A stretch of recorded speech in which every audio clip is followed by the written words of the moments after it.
Well, hi there. So in this video, we're going to learn about the economic concepts of consumer and producer surplus, and then we'll toe dip into the weeds of what efficiency means. So let's get started.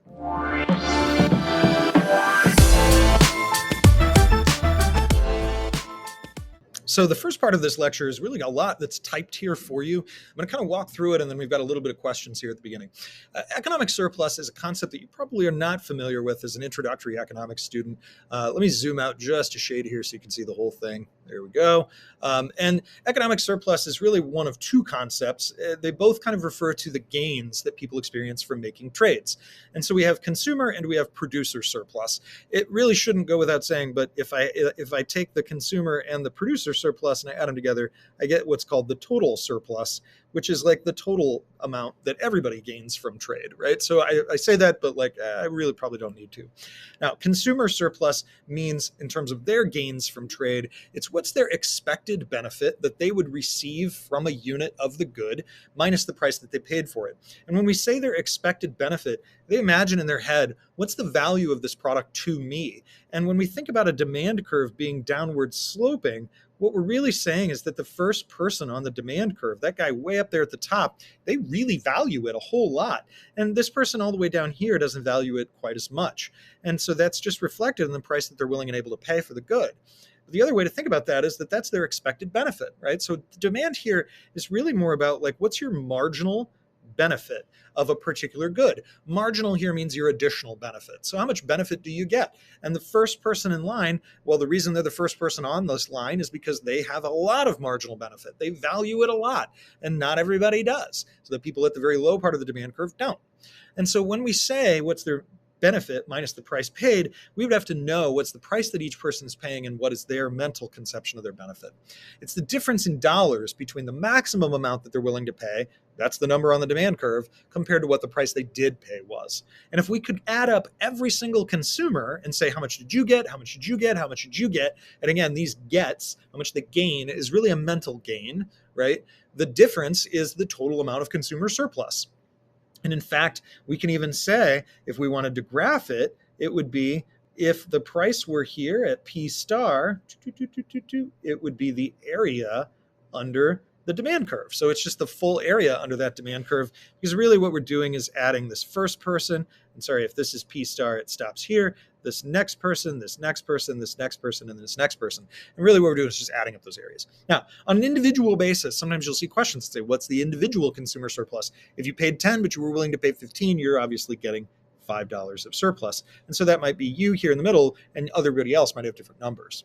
Now, producer surplus is the difference between the price that the seller received and their opportunity cost of making the product, or their marginal cost of making it, right? Each additional unit costs them some money. And so what's the difference between what they received for it and what their marginal cost of the unit was? Now, this is not the same as profit, right? So I do want to make that clear right now before we get any farther. Producer surplus is not the same as profit. It's going to be calculated a little differently. We're going to come back and talk about the theory of the firm later, but suffice it to say that this is still the gain from trade, like the gain that they make in terms of saying, well, I am gaining in the same way that we would say you're gaining by transacting up here as a consumer. So we have this area that we could construct that's the difference between their demand curve up to a price, P star, and we would say all the way over the area above a supply curve up to the price that they receive would actually be the total amount of producer surplus. Now, on an individual basis, if you sold something for 10, you were willing to sell it for 7, well, then we would say you got 3. So maybe that was like you on this supply curve, but there might be other people as well. And again, how we do that is we would sum the area from the curve to that particular P star value. Just as a brief word, there might be some folks here who notice that there's an application in calculus land of finding the area under a curved line, right? If you could imagine an actual demand curve, not quite that look like that, but you could find the area under that using calculus. So let's do a quick graph that shows producer surplus, consumer surplus, and everything all in the same graph instead of it being messy over here. Do downward sloping demand, upward sloping supply, get ourselves a P star. And so the area here is consumer surplus. The area here is producer surplus. It's just that simple. We're going to play around with it later, and it won't be quite that simple. But for right now, that is just that simple. Now, second part today is talking about efficiency. There are two things when we say efficiency. We've already learned productive efficiency. Productive efficiency actually means producing on a PPC fully and sustainably using all of your resources. So efficient, right? This is productive efficient. And what we're saying here is we're producing using our resources in a fully and sustainable way. So we've learned that way. The other way that we can actually talk about efficiency is, are we allocating transactions efficiently? Allocating means giving out, right? So when we allocate, we're giving out. And in other words, distributing is another way to say that, right? And so giving out is kind of a way to say that you're distributing out some efficiency. You're distributing out some transactions. So here, optimal distribution, optimal production is kind of the different way to say this. Now, this doesn't mean like choosing between capital and consumer goods. That's not when we say distribution what we mean. What we mean is that all of the transactions that should be happening are happening, and that none of the transactions that shouldn't be happening are happening. Right? And so like thinking about it as that is actually the way to think about allocative efficiency. All of the transactions that should occur do, and none of the transactions that shouldn't be occurring occur. Now, the first part, all the mutually beneficial transactions occur. How do I know that a mutually beneficial transaction is occurring? Well, a mutually beneficial transaction would be where the buyer is willing to pay a high price, the seller is willing to sell for a lower price, and they meet somewhere in the middle. That would be a mutually beneficial transaction. And so when we look at supply and demand here, all of those transactions happen. Pick one, for example, this one. The person here is willing to pay a higher price. The seller is willing to do it for a lower price. They meet somewhere in the middle at P star.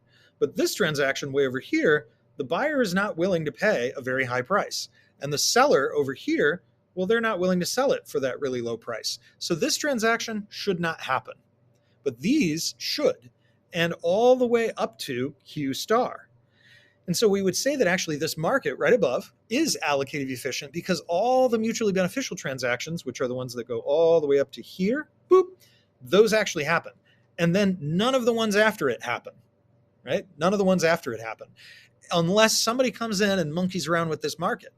So we actually can say by extension that we are allocating the goods to the buyers who value them the most. They're the first people on the curve here. And we can say that we're not allocating them to these people who don't value the transaction as much, right? All these people on the demand curve are not going to get the product, but they're not getting it because they don't value them as much as these people. Now, you can assign different kind of words to the word value here and say, well, they can't afford it or something like that. But realistically, fundamentally, it's that they don't experience the same marginal benefit, right? These people below P star, their marginal benefit is not enough to justify them paying the price. And so a rational, efficient, allocative market that's allocating things to the people that value them the most is not going to allocate a good to somebody who doesn't experience very much benefit from it. Now, the other way that we can say allocative efficiency is that it's allocating sales to the firms who can produce goods at the lowest cost. So we can look again. The first group of people all the way up to Q star who are on the supply curve, all of these people are low-cost producers. But past here, all of these people are not going to obtain sales, right? All those sellers, they're not going to get sales because their costs are high. And so we wouldn't want to allocate them a transaction in an efficient allocative market because their production costs are so high. We would allocate the transactions to the people who actually have the lower opportunity cost. Get it? They have the comparative advantage, and that's why they should be the ones to receive those transactions. It's actually really efficient if these people get the transactions, but not these. The last way to think about allocative efficiencies, all of these mean the same thing, producing the quantity where supply equals demand. And look, we are. The Q star is where supply equals demand, so I know this market's allocative efficient. And the last cool part about it is allocative efficient markets, they do this, they do this, they do this. They also maximize the total surplus. There is no other way that you could get more surplus in this picture than how we've drawn it. Now, you could make the consumers have more surplus, but you would have less overall.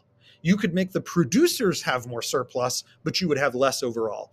The maximum amount of gains to society would occur at Q star and P star. So this market is allocative efficient.